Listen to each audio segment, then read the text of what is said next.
Mapagpalang gabi po sa ating lahat, sa ating punong lingkod, Brother Mike C. Velarde, at sa kanyang butihing may bahay na si Sister Belen Velarde, sa ating assistant servant leader po na si Brother Kong Michael Velarde.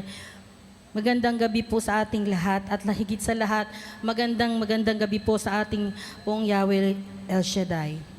Praise God. Ako po si Sister Marites o Sister Babes Contreras ng Baysa Chapter po. Isa po ako sa trainee po ng Gospel Choir po. Pinagpala po na makapag-trainee po. Tinawag po kaming buong pamilya ni Yahweh El Shaddai. 8 years pa lang po ang gawain ng ating ni Yahweh El Shaddai. Bali buong pamilya kasi 100 po kaming magkakapatid. Bali ako po yung pinakabunso pala. Sorry po.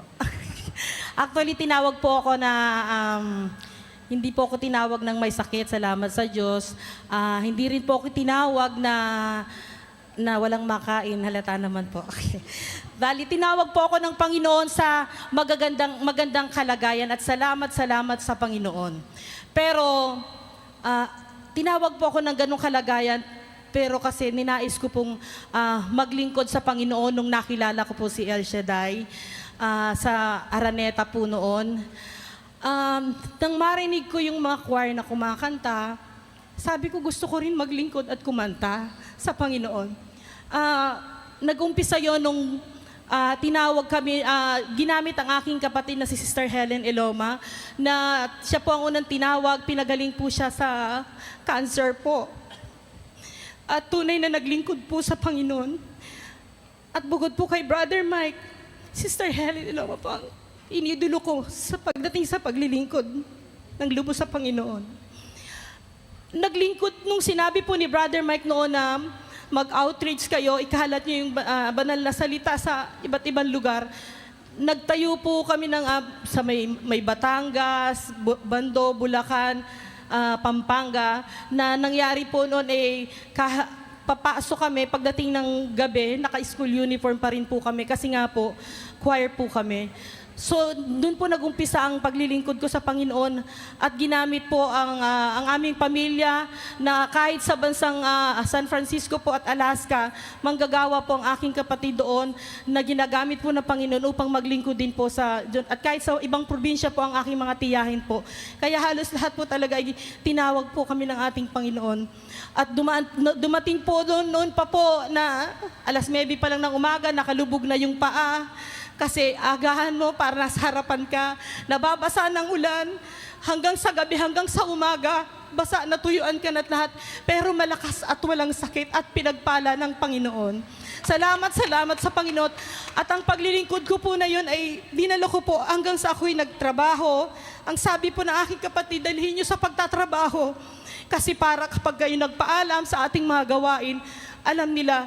So pinakilala ko po si Yahweh El Shaddai sa paglilingkod ko, pinakilala ko po sa trabaho po. Kaya alam nila na kapag anniversary, pag oras na ng gawain, hindi na po nila ako nakikita doon. Kasi umuwi na po ako. At dumating din po sa pagdating po ng anak ako, kahit na nung nanganak ako, pinangarap ko din ang aking mga anak na makapaglingkod at sa awa ng Diyos, ang aking 2 anak ay naglilingkod, pareho po silang dancer at ang isa kong panganay po ay naglilingkod na rin bilang isang drummer sa aming lugar po. At sobra ako na-amaze kasi hindi ko naman po siya nakikitang tumugtog, pero nung pinagtugtog siya dahil wala yung isang drummer namin, natugtog niya po kahit hindi, saglit lang po yung praktisa namin. So sobra nakakamiss ang Panginoon. Kaya ang aking paglilingkod ay tunay na hindi ako pinagmamalaki, pero sinasabi ko, dapat ako naglingkod sa Panginoon. At dahil dyan, alam ko, Panginoon, hindi mo ako pababayaan. At ang pangako mo sa akin, hindi mo ako bibitawan. Sa kabila ng mga pagsubok, kahit kaming mga nakatayo dito, kahit umaawit, nakangiti lahat, may pinagdadaanan din pa, pero hindi niyo po mahalata. Pero pagdating sa harapang na Panginoon, yun po ay ibinibigay namin sa Diyos. Kaya ang pangako na sa kanta na over the rainbow, ang pangako na hindi gugunawin ng Diyos, sa atin din ay ibibigay ng Panginoon ang pangakong hindi tayo pababayaan. Huwag lang tayong bibitaw sa paglilingkod. Ang kaya niyang ibigay, hindi natin masusukat. Hindi natin kaya sukatin ang pagmamahal katulad ng ating servant leader. Nakita ko po siyang tumatakbo, lumalakad, habang isinisigaw ang salita ng Diyos. Pero ngayon, nasa harapan na natin siya nakaupo. Pero patuloy pa rin na naglilingkod sa ating Panginoon. Dalangin kung tayong lahat ay matulad sa Panginoon at sa ating puning lundod na hindi bumibitaw kahit anong mangyari, kahit anong bagyo ang dumating sa ating buhay. To God be the glory. Hallelujah. Purihin ng Panginoon